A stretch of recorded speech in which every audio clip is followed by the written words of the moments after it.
So, yeah, a lot of weird things happen in Japanese elementary schools. For instance, a few days ago, a kid, I think third or fourth grade, flashed me his penis. I don't know why. Well, actually, I do know why.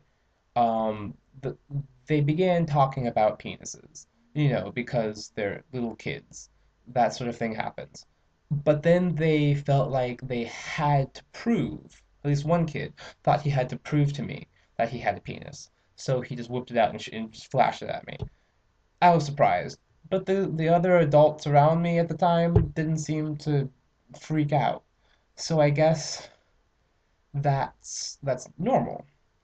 A lot of other weird slightly off-putting things are normal by Japanese standards. For instance, that thing they do where they take the fingers and poke it up your butt, you know, that happens quite often actually.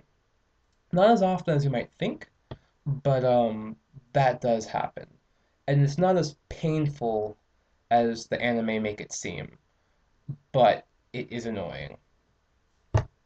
Kids are also partial to slapping teachers on the butt, um, punching punching teachers in the groin. Not hard, at least they don't think it's hard, but it's hard enough, A little tap is all it takes. But yeah, the kids they'll tap the teacher in the balls, tap the teacher on the butt. They do a lot of things like that.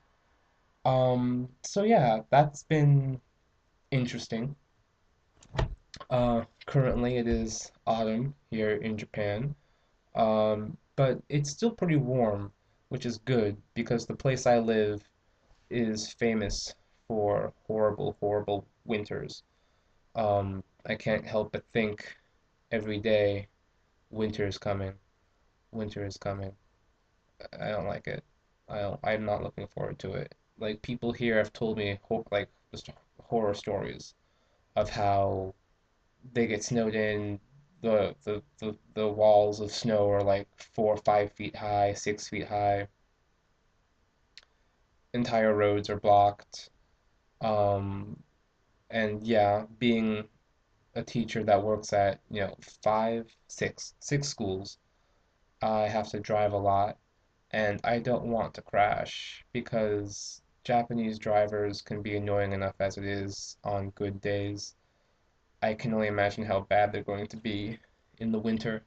Although maybe the people around here are used to driving in the snow. Well, I would hope so.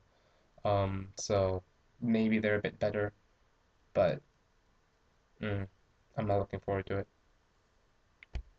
Um, yeah, also, another weird thing about Japan, not weird really, it's just surprising to me. Um, Food here is very, very seasonal, and fruit especially is seasonal, but also very, very expensive.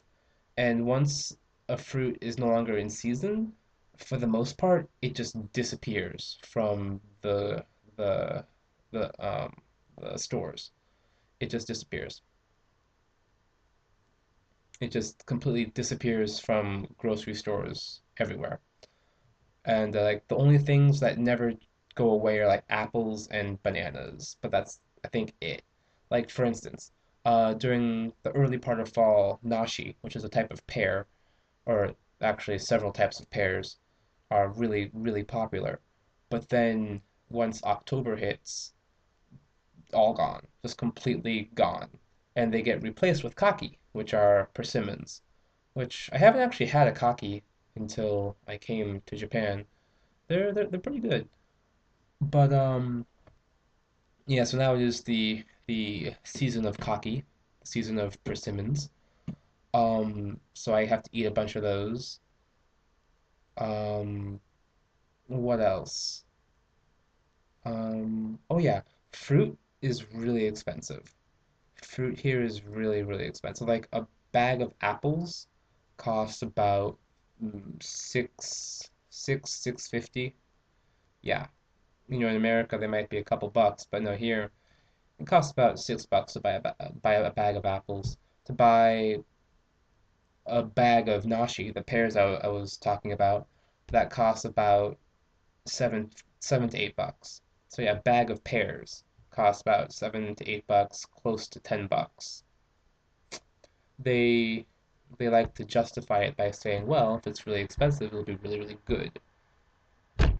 So I would like to eat more fruit, but it's just really a pain in the butt here. Um, yeah, so fruit, penises, butt slapping. Yeah, that's basically what I've been going through recently as fall is in full swing here, and I dread the approach of winter. So I will leave it at that and come back later.